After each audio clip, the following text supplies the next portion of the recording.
1월 14일 날마다 주께로 말씀 묵상 보도록 하겠습니다. 오늘 본문은 잠언 5장 15절에서 25절 말씀입니다. 사람들은 예전이나 지금이나 다름없이 기념일을 만드는데 서로 사랑하는 사람일수록 100일이 되었네, 1000일이 되었네 하는 기념일을 만듭니다. 아주 행복해 보입니다.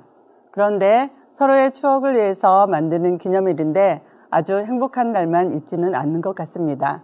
행복한 기념일을 준비하다가 서로 다투고 헤어지는 사람들을 보면 말이죠. 결혼 생활도 마찬가지인 것 같습니다. 서로 사랑하는 마음으로 시작하였지만 먹고 살기 바빠서 내가 몸이 너무 힘들어서 얘들 키우기가 힘들어서라는 이유로 부부간에 눈길조차 건네지 못한 날들이 많아집니다. 그래서 정부에서는 2007년에 행복한 결혼 생활을 위해 5월 21일 부부의 날로 법정 기념일로 정하였습니다. 오늘 본문은 행복한 결혼 생활을 유지하기 위한 방법으로 간음의 비참한 결과에 대한 지적과 부부간의 건강한 생활을 영위하는 길을 가르쳐 주고 있습니다. 말씀을 통하여 음행이란 범죄에서 벗어나 하나님의 가정을 제정하시면서 약속하신 축복을 받아 누리시기를 바랍니다. 1번 문제입니다. 잠언 기자는 젊어서 취한 아내가 어떤 존재와 같다고 비유하고 있습니까?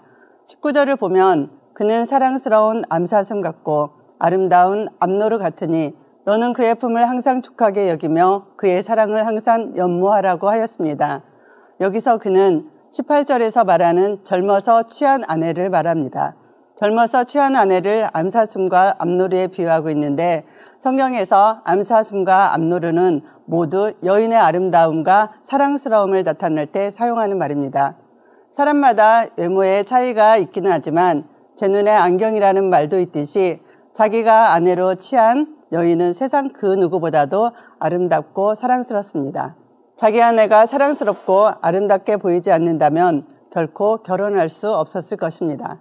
그러므로 결혼 초에는 모든 남자들이 자기 아내를 극진히 사랑합니다. 잠시만 떨어져 있어도 안절부절 못합니다. 직장에 다니는 사람은 퇴근 시간이 되기 무섭게 집으로 향합니다. 그런데 문제는 그러한 사랑이 세월이 흐르면서 식어갈 수 있다는 것입니다. 세월이 흐르면서 남편은 연애할 때나 결혼할 때에 아내에게 가졌던 뜨거운 사랑의 열정을 잃고 아내 쳐다보기를 마치 소가 닭 쳐다보듯 한다는 것입니다. 그래서 심지어는 한눈을 파는 경우도 있습니다. 2번 문제입니다. 성경에서는 아내를 어떻게 대하라고 당부하고 있습니까? 17절, 19절입니다. 그 물이 내게만 있게 하고 타인과 더불어 그것을 나누지 말라. 내 샘으로 복되게 하라. 내가 젊어서 취한 아내를 즐거워하라. 그는 사랑스러운 암사슴 같고 아름다운 암노루 같으니 너는 그의 품을 항상 족하게 여기며 그의 사랑을 항상 연모하라. 아멘. 18절 말씀을 보면 내 샘으로 복되게 하라. 내가 젊어서 취한 아내를 즐거워하라고 하였습니다. 여기서 내 샘으로 복되게 하라는 것은 자기의 아내에 대한 의무를 다함으로 아내를 기쁘게 하라는 말씀인 동시에 아내에게 많은 자녀를 두게 하여 그녀로 하여금 복되게 하라는 말씀입니다. 또 내가 젊어서 취한 아내를 즐거워하라는 것은 조강지처를 사랑하고 유해 주라는 말입니다. 한마디로 말해서 아내에 대한 의무를 다하라는 것입니다. 남편은 아내를 사랑하되 변함없이 사랑해야 합니다. 결혼할 때 서약하는 것처럼 조건이나 상황의 변화에 관계없이 아내를 사랑하고 검은 머리 파뿌리가 될 때까지 회로하며 유해 주어야 합니다. 사랑하되 항상 사랑해야 한다는 것입니다. 그런데 우리가 여기서 한 가지 생각해 볼 것은 아내에 대한 남편의 사랑의 열정이 식는 것이 단지 남편의 간사한 마음에만 그 원인이 있느냐 하는 것입니다. 계속 결혼 생활하기 참 힘들다.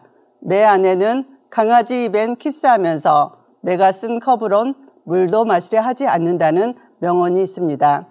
이 말을 통해 우리는 부부간의 싸늘하게 식어버린 마음을 알 수 있습니다. 남편의 사랑이 식는 데에는 아내에게도 그 원인이 있을 수 있습니다. 일반적으로 결혼 생활을 어느 정도 하다 보면 남편은 아내에 대해서 편하다 못해 수월해지기가 쉬운 것이 사실입니다. 그러다 보니 아내는 흐트러진 몸과 마음으로 남편을 대하기가 쉽습니다. 그런데 어느 남편도 그러한 아내를 기뻐하지 않습니다. 흐트러진 몸과 마음으로 남편을 대하면서 사랑받기를 바란다면 문제가 있는 것입니다. 그러므로 아내는 아름답고 품위 있는 모습을 항상 유지하여 외적인 매력이 떨어지지 않도록 노력해야 하는 것입니다. 3번입니다. 여호와 하나님은 어떤 분이라고 말하고 있습니까? 21절에 대저 사람의 길은 여호와의 눈앞에 있나니 그가 그 사람의 모든 길을 평탄하게 하시느니라. 평탄케 한다는 말은 저울에 달아 정확히 헤아린다는 것으로 하나님께서 사람의 모든 행위를 정확하게 알고 계시다는 말입니다. 솔로몬은 인간이 하나님의 감찰과 평가에서 벗어날 수 없음을 이야기하며 더욱더 하나님의 지혜가 담긴 훈계를 따라 바르게 살아갈 것을 촉구하고 있습니다.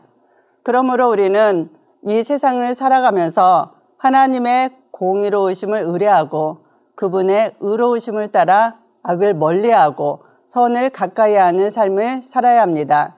하나님은 그 같은 의로운 삶을 사는 자를 지켜보시고 돌보실 뿐 아니라 반드시 공의대로 그에게 칭찬과 상급, 영광을 누리도록 축복하십니다. 4번 문제입니다. 지혜자가 여호와를 통해 누리게 되는 복이 무엇인지 생각해보고 그 복을 누리기 위해 어떠한 자세를 취해야 하는지 묵상해 봅시다. 여러분, 우리는 모두 불완전한 자이며 불완전한 인생을 살고 있습니다. 또한 동시에 성도된 우리들은 온전한 삶을 살기 위해 힘을 다하며 범죄를 멀리하고 선하고 의로운 삶을 살아야 합니다. 이렇게 살아가는 첫걸음은 우리의 가정을 거룩하고 경건하게 순결하게 가꾸는 것입니다. 특별히 가정을 구성하는 부부의 온전한 연합은 그리스도와 교회의 신비한 연합을 예표하는 것으로 하나님이 축복을 베푸시는 가장 구체적인 통로이기도 합니다. 그러므로 우리는 믿음으로 살아야 합니다. 오늘 하루 하나님께서 허락한 배우자를 진심으로 기뻐하고 있는지를 묵상하며 우리의 가정을 거룩하고 순결하게 지켜내시기를 주님의 이름으로 축복합니다.